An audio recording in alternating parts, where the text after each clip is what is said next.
오늘은 나눔에 대한 말씀을 함께 나누게 됩니다. 여러분들 액션 패스포트에 보면 28페이지, 9페이지, 30페이지, 31페이지, 4페이지에 걸쳐서 나눔에 대한 이야기가 나와 있습니다. 오늘 말씀을 듣고 여러분들이 이렇게 결단하고 진단할 수 있는 시간이 되리라고 생각합니다. 오늘 나눔에 대한 이야기는 하나님의 마음, 하나님의 방법으로 라고 하는 제목으로 함께 나누어 보려고 합니다. 지난해 우리는 레디컬이라고 하는 주제로 말씀을 계속해서 나누었습니다. 레디컬, 우리 신앙의 기본으로 돌아가자라고 하는 이야기였고요. 우리 교회에 대해서 늘 기본으로 돌아가자라고 이야기할 때 늘 빼놓지 않는 것이 있는데 그것이 바로 초대교회로 돌아가자는 말입니다. 오늘 우리가 읽은 사도행전 2장, 사실은 41절부터 나와 있는 말씀이 초대교회에 대한 모습이기도 합니다. 오늘 우리가 읽은 본문 말씀은 특히 나눔에 대한 이야기를 하고 있는데, 성령을 체험했던 예루살렘에서 마가의 다락방에서 오순절 성령을 체험했던 사람들에게 일어난 가장 큰 변화 중에 하나가 누군가의 부족함이 눈에 들어왔다는 거예요.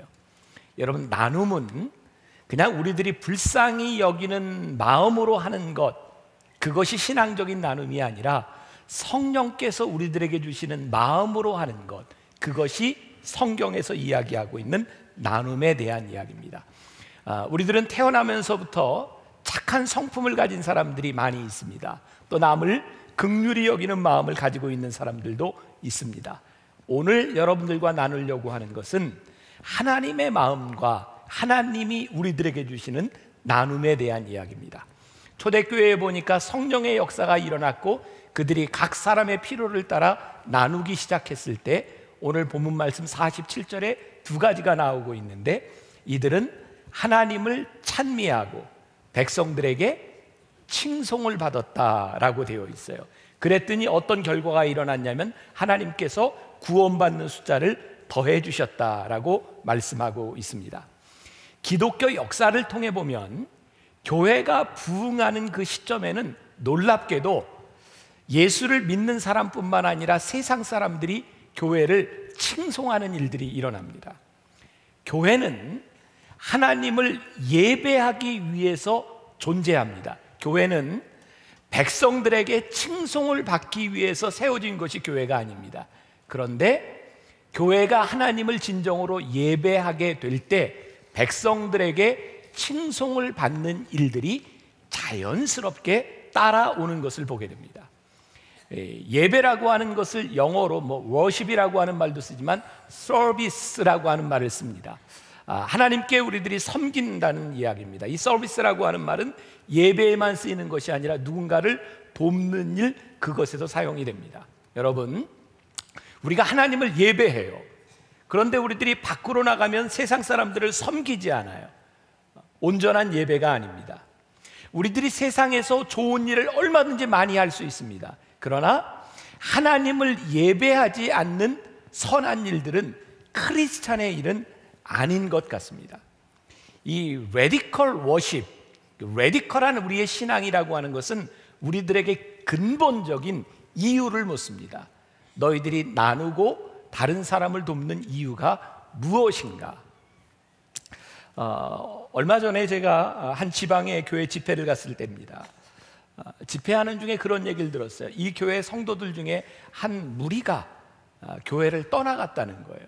그 이유를 들어보니까 이 교회가 건축을 하고 나서 교회를 짓는 바람에 빚을 좀 많이 지게 되었는데, 교회에서 운영하는 어린이집을 운영하는 게 부담이 돼서 어린이집을 폐쇄하게 되었답니다. 그래서 이 어린 아이들이 교회에 있는 어린이집을 못 가고 옆에 있는 절에서 어린이집을 운영하는데 이 교회 애들을 다 버스로 태워서 절로 데려가는 거예요. 그러니까 교인들이 절로 가면 안 되잖아요. 교회로 가야지. 그래서 부모들이 몇 번 건의를 했대요. 아무리 어려워도 이것은 해야 되지 않겠습니까? 근데 교회가 생각할 때 교회 건축을 하고 어린이집을 운영하는 것은 너무 힘들게 느껴진 거죠. 그래서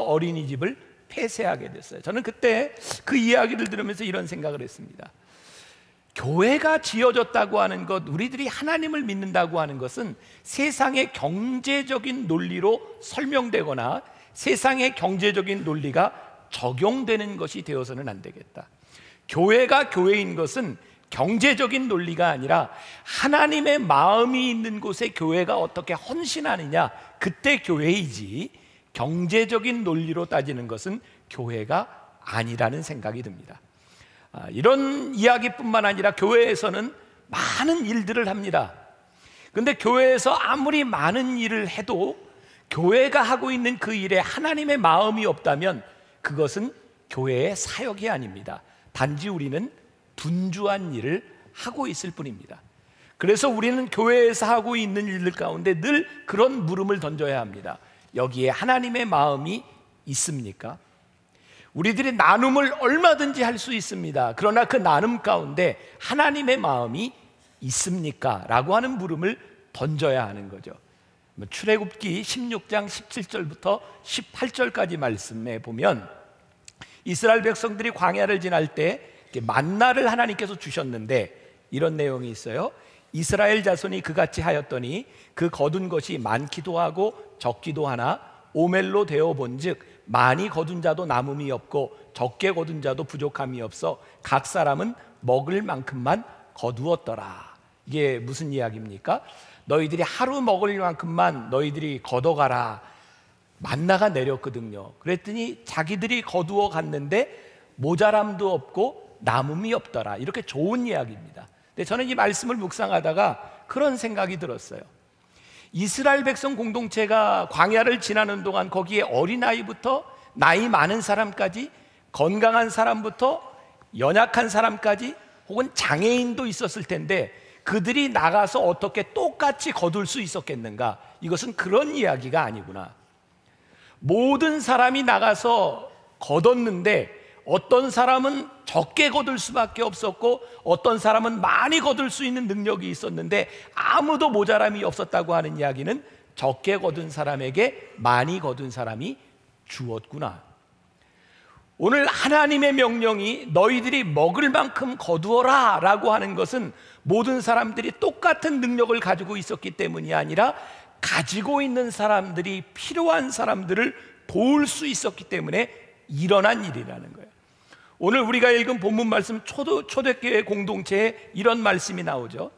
믿는 사람이 다 함께 있어 모든 물건을 서로 통용하고 또 재산과 소유를 팔아 각 사람의 필요를 따라 나눠주며. 굉장히 부담스럽죠?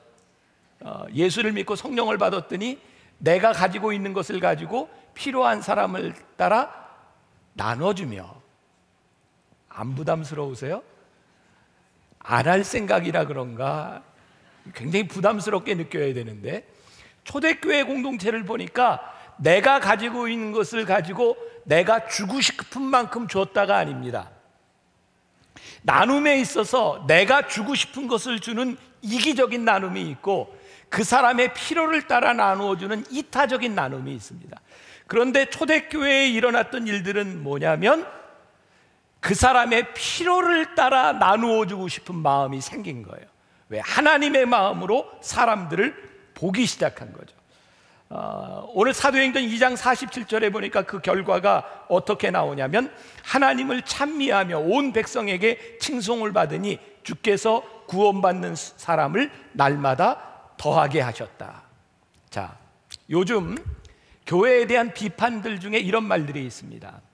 왜 교회가 자꾸 성장을 이야기하는가? 교회가 성장하고 난 이후에 성장에 대한 부작용들을 많이 보는데 왜 교회가 성장을 이야기하는가? 전 분명히 이렇게 믿습니다. 교회의 목적은 성장이 아닙니다. 만일 우리가 성장을 위해 모였다면 성장을 위해 우리들이 무슨 일을 할지 모릅니다. 그래서 성장이 교회의 목적은 아닙니다. 그런데 우리가 하나님을 예배하며 사람들에게 칭송을 받기 시작하면 어떤 일이 일어나냐면 하나님께서 구원받는 숫자를 더해 주십니다. 교회 성장은 목적이 아니라 결과로서 나타나는 일입니다. 근데 교회가 두 가지가 있는 거예요. 목적을 위해 수단으로 사용하는 교회가 있는가 하면 철저하게 하나님 앞에 하나님을 예배하며 그리고 백성들에게 칭송을 받을 때 결과적으로 나타나는 구원받는 숫자들이 늘어나는 것이죠. 한국 교회에 70년대, 80년대에 놀라운 부흥의 역사를 경험했습니다. 여러분, 그 시대를 살았던 분들, 저는 70년대 초등학교를 다녔어요. 아무튼 지금도 기억하는 것이, 저는 친구들이 저를 좋아하는 것보다 친구 엄마들이 저를 참 좋아했어요. 왜냐하면 늘 그랬어요. 얘들아, 평삼이하고 놀아라. 그래야 너희가 이제 사람이 되고 착해진다는 거예요. 왜냐하면 저희 아버님이 목사님이었어요. 교회를 다니지 않는 저희 친구 부모님들의 눈에도 교회를 다니면 좋을 것 같은 거예요. 그래서 저하고 놀으라 그랬어요. 적어도 그 시대 60년대, 70년대를 지나오면서 이 한국 교회는 어른들보다 아이들이 많았어요. 왜냐하면 부모들 마음 가운데 교회를 가면 좋다라는 생각이 있었어요. 그래서 한국 교회가 70년대, 80년대 부흥의 길을 걷기 시작했고, 교회가 건물들을 짓고 놀랍게 부흥되었는데, 더 이상 사람들의 눈에 교회가 매력적으로 보이지 않는 거예요. 교회에 가면 뭔가 하나님의 마음이 있고, 나는 그렇게 살지 못해도 우리들이 본받을 것이 있다고 생각했는데, 예배드리는 공동체의 모습은 있는데 이 공동체의 모습을 바라보며 세상이 칭송할 만한 모습을 잃어버린 거예요. 그 결과 하나님께서 더 이상 교회에 구원받는 숫자를 더하시지 않습니다. 제가 미국에서 공부하고 논문을 쓰고, 그 논문을 가지고 한국에 와서 제 책을 번역을 했습니다. 그 책 제목이 예수 믿지 않는 사람들의 눈에 비친 교회. 이 책을 낼 때는 제목이 다 길었습니다. 이렇게 예수 믿지 않는 사람들의 눈에 비친 교회. 제가 왜 이 책을 썼는가? 교회의 부흥과 평가는 교인들에 의해서 일어나는 것이 아니더라고요. 교회가 교회되고, 교회가 교회의 역할을 하고, 교회가 부흥되는 것은 교회 밖에 있는 예수를 믿지 않는 사람들이 교회를 어떻게 보느냐가 훨씬 더 중요하더라고요. 제가 그런 생각을 하게 됐어요. 제가 목회를 하면서 정말 이 세상 사람들이 교회를 어떻게 보는가, 오해하지 마십시오. 교회는 하나님의 마음에 합한 교회가 돼야 됩니다. 세상 사람들에 의하여 좌우되는 것은 아닙니다. 그러나 하나님의 마음에 합한 교회가 된다고 하는 것은 필연적으로 세상 사람들에게 이 교회가 어떻게 비치느냐에 대한 문제이기 때문입니다. 제가 만나교회 목회를 처음 시작하면서 여기에서 우리 교인들과, 그리고 교회를 다니지 않는 분당 지역에 사는 사람들에게 물었습니다. 당신들은 만나교회가 어떤 교회였으면 좋겠습니까? 그랬더니 제일 많이 나온 대답이 뭐였냐면, 예수 믿지 않는 사람들의 이야기입니다.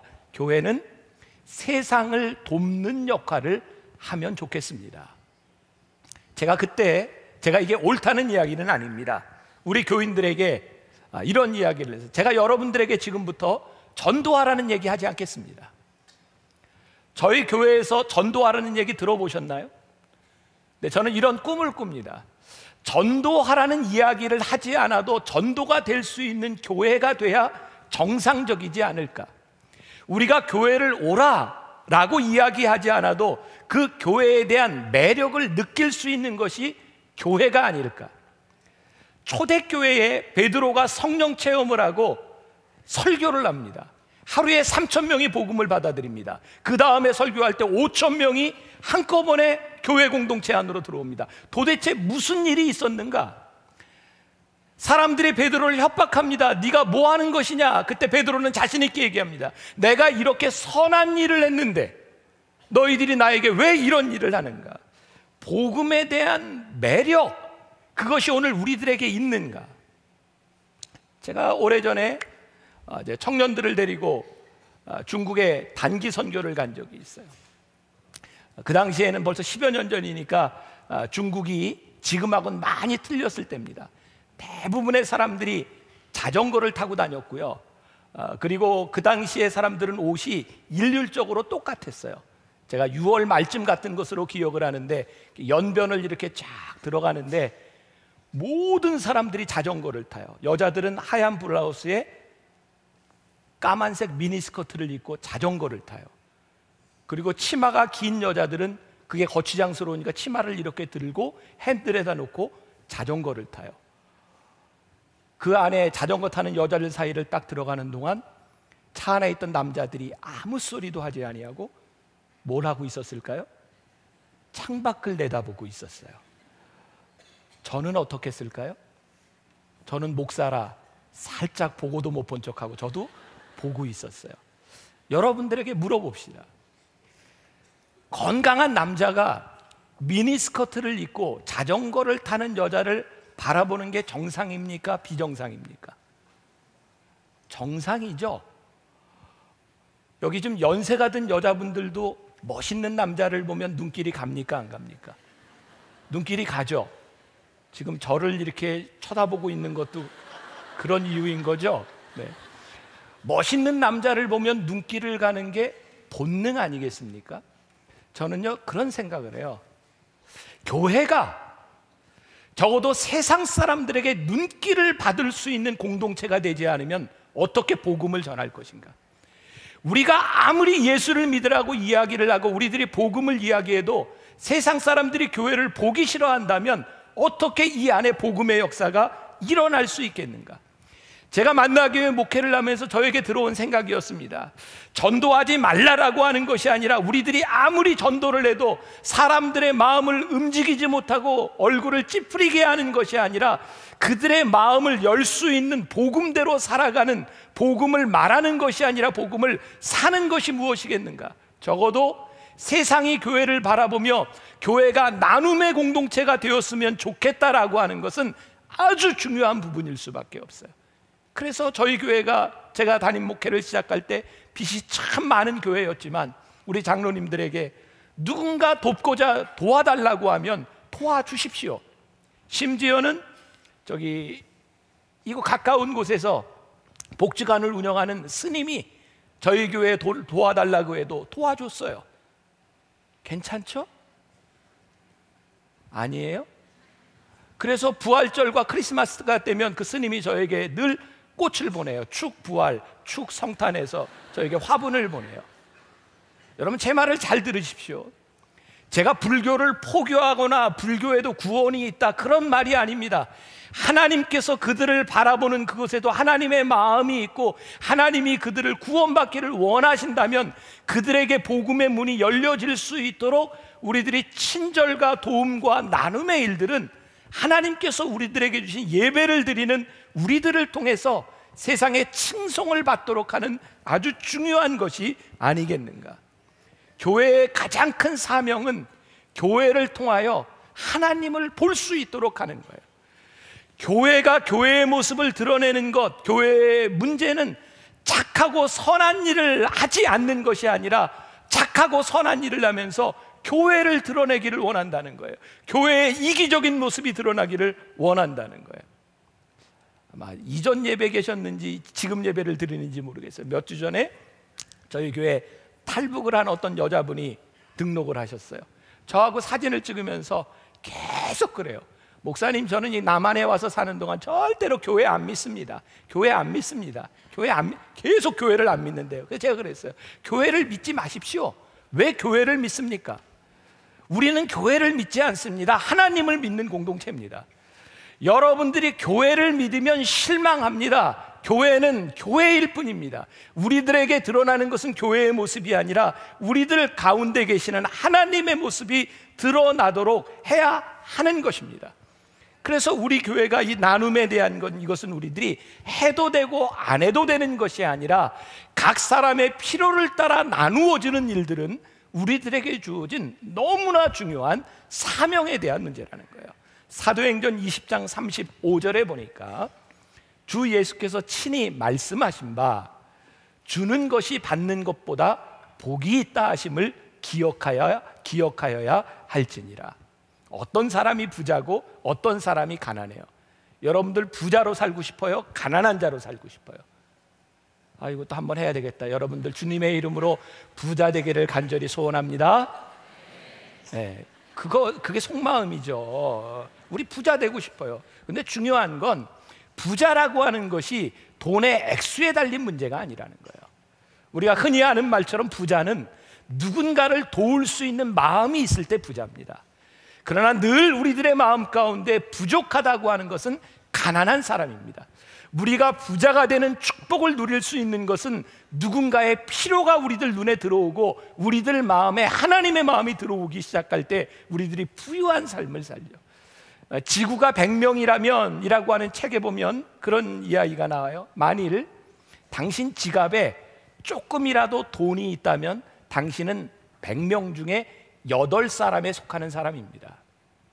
아마 적어도 여기에서 예배드리는 분들은 지구를 100이라고 봤을 때 적어도 8명 안에 속하는 사람이라는 거예요. 국제기아대책기구의 보고에 의하면 지금 지구촌의 1분에 24명이 굶어 죽습니다. 하루에 3만 5천 명이 굶어 죽습니다. 지난 5년 동안 굶어 죽은 사람의 숫자가 지난 인류 역사 150년 동안 전쟁으로 죽은 숫자보다 훨씬 더 많습니다.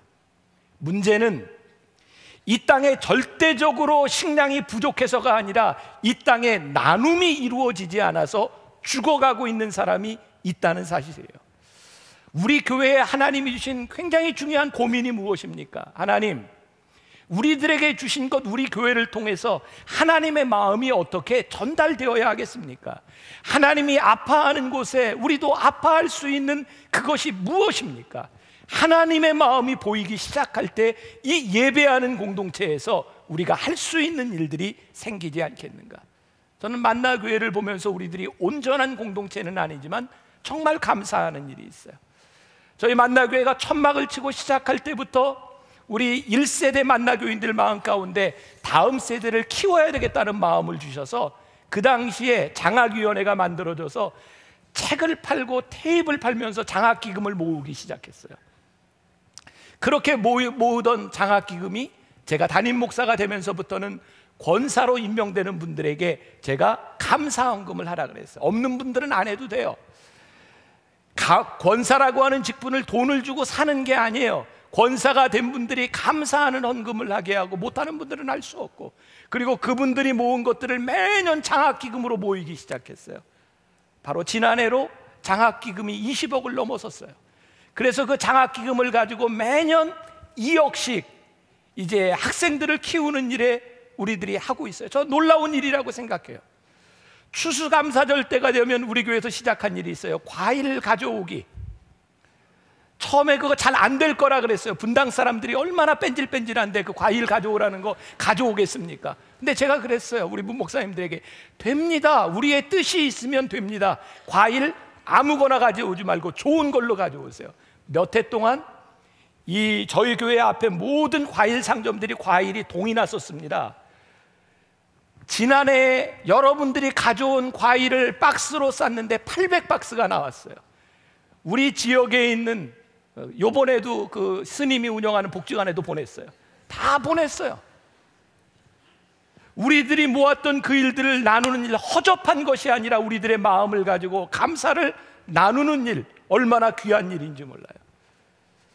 우리 교회에서 지금 결식아동을 돕는 일과, 그리고 여러분들이 크리스마스에 하신 헌금을 가지고 매년 1억 원씩을 가지고 10kg씩 쌀포대를 만들어서 매달 배달을 해줍니다. 400가정입니다. 그런데 중요한 것은 이 모든 일들에 만나교회에서 준다라고 하는 이름을 쓰지 않는다는 거예요. 사람들은 압니다. 그러나 굳이 우리들이 만나교회라고 하지 않습니다. 만나교회라고 하지 않기 시작하면서부터 놀라운 일들이 일어나기 시작했어요. 교회가 뭐를 한다고 하면 관공서가 잘 돕지 않습니다. 기업들이 잘 후원을 하지 않습니다.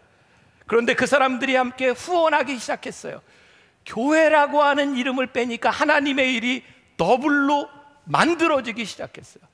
여러분, 우리 꼭 만나교회에서 한다고 자랑해야 됩니까? 아니면 하나님의 역사가 일어나면 되는 겁니까? 우리가 하나님을 믿는다고 하면서 왜 우리는 그렇게 교회 이름이 중요한가? 이거 우리가 한번 넘어서 봐야 되지 않겠는가? 저희 교회 정말 너무너무 감사한 거 하늘다리 호스피스예요. 돌아가신 우리 박승혜 목사님 병원 원목으로 있으면서 너무너무 헌신했어요. 호스피스 시설을 한번 짓겠다고 그렇게 헌신하던 그분이 씨앗이 되었어요. 어느 날 갑자기 폐암 말기로 판정이 됐고 박승혜 목사님 돌아가시면서 그분의 정말 핏값으로 시드머니가 모여지기 시작했고 우리 호스피스관이 만들어지게 될 거예요. 저희 교회 소망부 아이들이 너무 많이 와서 1부, 2부로 나누고 있고 한 아이를 케어하기 위해서 2명의 선생님이 달라붙어요. 처음 저 아이들을 데리고 제주도에 갈 때 모든 사람들이 말렸어요. 저 아이들을 데리고 어떻게 제주도에 가려고 하냐고. 아이들이 바다를 못 본 애들이 대부분이에요. 부모님들이 이 애들을 데리고 다닐 수가 없어요. 비행기 한 대를 전세내서 제주도를 갔고 그때부터 2년마다 아마 올해는 설악산으로 간다 그러는 것 같아요. 우리 교회에서 하고 있는 일, 너무나 귀한 일들, 그들의 마음속에 하나님의 형상 가운데 우리들이 보아야 하는 것들, 그것을 우리들이 하고 있는 것이 아니에요. 나눔은 내 자신이 드러나는 것이 아니라 하나님이 드러나도록 하는 일, 그것을 우리들이 어떻게 하는가. 오늘은 제가 월드 휴먼 브릿지에 대한 이야기를 여러분들과 좀 나누려고 해요. 지난 M 비전을 하면서 너무너무 감사했던 게 10년 전 비전 2020을 통해서 우리가 가야 될 방향들을 만들고 10년 동안을 해왔는데 교인들의 결과를 보니까 그게 너무너무 감사하고 자랑스럽다는 거예요. 월드 휴먼 브릿지는 5년 전에 우리 교회가 시작했지만 우리 교회의 이름을 걸지 아니하고 한국 교회와 이 세상을 위해서 내어놓은 NGO입니다. 세상에서 가장 긴 다리가 무엇인지 아시나요? 바로 월드 휴먼 브릿지입니다. 세상의 모든 사람을 이어주는 나눔의 다리 월드 휴먼 브릿지가 여러분의 사랑과 기도 속에 현재 16개의 국내 본부와 4개의 해외 본부로 성장하였습니다. 3,951명의 개인 정기 후원자, 226개 기업의 1% 나눔, 5,500여 명의 자원봉사자들의 든든한 후원과 27개 공익카페 파고스의 운영 수입을 통해 지금까지 10,000명에 가까운 임산부에게 출산용품을 지원하였고 노숙자들과 홀로 사시는 어르신 27,000여 명에게는 사랑의 설렁탕을 대접했습니다. 저소득 한부모 가정에 매월 10kg의 쌀 지원으로 가게에 도움을 주었고 미혼모와 자녀들을 돕는 사업으로 580명의 미혼모자에게 도움을 주었습니다. 우리 사회의 변두리에 있는 다문화 가정들에게 힘과 용기를 주기 위해 61,000명이 함께 걸었고 사랑의 김장 나누기를 통해 26,000포기의 김장김치를 다문화 가정, 소외된 이웃과 나누었습니다. 사람과 사람을 이어주는 월드 휴먼 브릿지의 나눔의 다리는 해외로도 이어졌는데요. 해외 곳곳에서 일어난 재해로 어려움을 겪는 지구촌 이웃들에게도 신속히 달려가 도움을 주었고 코이카 지원 사업으로 선정된 볼리비아 직업기술학교를 통해 현재까지 1,255명의 학생들이 교육을 받아 보다 나은 삶을 살게 되었습니다. 그리고 아프리카의 우물을 파서 32,300여 명의 사람들이 깨끗한 물을 공급받고 있습니다. 이 외에도 수많은 사업들이 각 지역과 나라에서 나눔의 다리가 건설되고 있습니다. 지난 6년간 여러분의 사랑으로 성장한 월드 휴먼 브릿지는 앞으로도 도움의 손길이 필요한 곳에 나눔의 다리를 건설하겠습니다. 지금까지 후원해 주시고 기도해 주신 분들께 진심으로 감사드립니다. 사람과 사람의 마음을 이어주는 다리, 여러분이 놓아주세요. 사랑과 나눔으로 세상을 이어갑니다. 월드 휴먼 브릿지. 여러분들 생각해 보세요. 지금 하고 있는 일들이 만나 교회가 혼자 할 수 있는 일일까요? 아니요, 우리가 할 수 있는 일을 훨씬 뛰어넘어선 일들이 이루어지고 있어요. 제가 2부 예배 때는 그런 이야기를 안 했는데 월드 휴먼 브릿지를 5년 전에 시작하게 된 이유가 있습니다. 제가 119에 실려서 제가 응급실로 갈 때였어요. 제가 이전에 한참 아플 때 제가 처음으로 구급차 안에서 죽음을 생각했어요. 사람이 이러다 죽을 수 있겠구나. 그때 하나님께서 저에게 이런 물음을 던지셨어요. 제가 왜 아픈가? 근데 제 목회가 그동안 정말 끊임없이 달려왔던 것 같아요. 교회 성장을 위해서, 저는 최선을 다한다고 생각하고, 근데 하나님이 저에게 이렇게 물으실 것 같더라고요. 하늘나라에 가면 김 목사, 너 얼마나 큰 교회 목회하다 왔어? 그거 물으실 게 아니라 너 뭐 하다 왔어? 저에게 그거 물으실 것 같더라고요. 그때부터 제가 고민이 시작됐습니다. 하나님, 제가 뭐 하죠? 그때 저에게 주셨던 생각이, 만나 교회의 일이 아니라 하나님의 일을 했으면 좋겠다. 저희가 이 NGO 단체를 만드는데, 충무로에 사무실을 두고 만드는데 사람들이 아무도 안 믿습니다. 자본금 3천만 원을 가지고 만들었어요. 되게 우리 정도 교회 되는 교회에서 이런 거 만들려면 몇십억 이렇게 들어서 만들 때 3천만 원 가지고 만들었어요. 제 마음에 딱 한 가지 이런 게 있었습니다. 만일 우리 교회에서 돈을 들여서 이 단체가 시작된다면 만나교회가 소유권을 주장할지 모른다. 이것은 하나님께 드리는 단체다. 많은 NGO들이 있어요. 그런데 제가 눈에 보니까 이건 다른 NGO들을 폄하하거나 이런 것이 아닙니다. 단체가 점점 커지면 그 커진 단체를 유지하기 위해서 기부한 돈들이 많이 들어가요. 이렇게 들어가서는 안 되겠다. 그래서 제가 새로운 모델을 생각했어요. 이 단체를 운영하는 일들이 교인들의 헌신을 통해서, 많은 회원들을 통해서 이 단체가 운영이 되고, 기부하는 모든 돈들은 100% 그 사람들이 원하는 마음에 쓰여질 수 있도록 가장 투명한 그런 NGO를 만들어야 되겠다. 제가 처음 시작할 때 손봉호 교수님이 저희 단체 고문으로 되어 있어요. 저에게 그런 얘기해서, 김 목사님 뜻은 좋은데 투명하게 하세요. 그때 저희 교회 회계사로 있던 김홍만 권사님이 지금까지 회계사로 참여해서 감사를 다 해주고 계세요. 김동호 목사님의 도움도 제가 받았습니다. 열매나눔재단에서 제가 여러 가지 아이디어를 얻었어요. 그분이 저에게 이렇게 얘기했어요. 목사님, 만나교회 정도면 혼자 충분히 할 수 있는데 왜 다른 교회와 연합하려고 그래요? 한국교회 절대 연합 안 돼요. 근데 제가 한국교회에 이 단체를 내놨고, 지금 16개 지역에서 교회들이 함께 연합해서 일을 하고 있습니다. 이유는 딱 한 가지입니다. 제가 대표로 되어 있지만 저나 만나교회가 시작하고, 지금 만나교회가 제일 많이 후원을 하고 있지만, 이것은 만나교회가 어떤 것도 주장하지 않기 때문에 이 일들이 일어나기 시작했어요. 저는 이 월드 휴먼 브릿지를 통해서 제가 꿈꾸고 여러분들이 함께 꿈꿨으면 좋겠다고 생각하는 게 있어요. 다음 세대 한국교회와 미래의 다음 세대를 바라보며, 우리들이 걸어갔던 이 길을 바라보며 우리 젊은 다음 세대가 따라올 수 있어야 된다고 생각해요. 그리고 우리가 이렇게 만들어 놓은 이 툴을 한국교회가 사용하기 시작할 때 하나님께서 놀랍게 시너지 효과를 일으켜 주실 수 있는데, 제가 부끄러워서가 아니라 어떤 모임에 가든지, 월드 휴먼 브릿지 모임에 가면 저 김병삼 목사입니다 이렇게 얘기 안 합니다. 저 월드 휴먼 브릿지 대표입니다. 언젠가는 제가 어떤 인터뷰를 하는데 기자가 자꾸 저한테 목사님 그러더라고요. 나 목사 아니에요, 대표예요 그랬어요. 왜? 내가 여기 있는 것은 목사로 있는 것이 아니라 NGO 대표로 있는 것입니다. 왜? 그래야 정부하고 대화가 돼요. 기업하고 대화가 돼요. 저는요, 우리들이 뱀처럼 지혜롭고 비둘기처럼 온유해야 된다고 생각해요. 이 땅 위에 하나님의 일을 할 수 있는 많은 자산들이 있어요.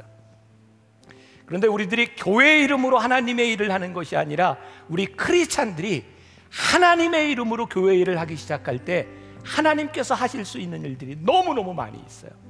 저는 이 일을 통해서 하나님께서 우리들에게 지경을 넓혀주셨고, 그리고 저는 이 일을 통해서 우리 젊은이들이 또 이 NGO 사역에 많이 눈을 뜨면 좋겠고, 우리가 전 세계를 향하여 이제 선교도 우리들이 교인들의 헌금뿐만 아니라 이 나라의 자원들을 함께 가지고 나가서 일할 수 있는 새로운 지경을 넓혀야 된다고 생각해요.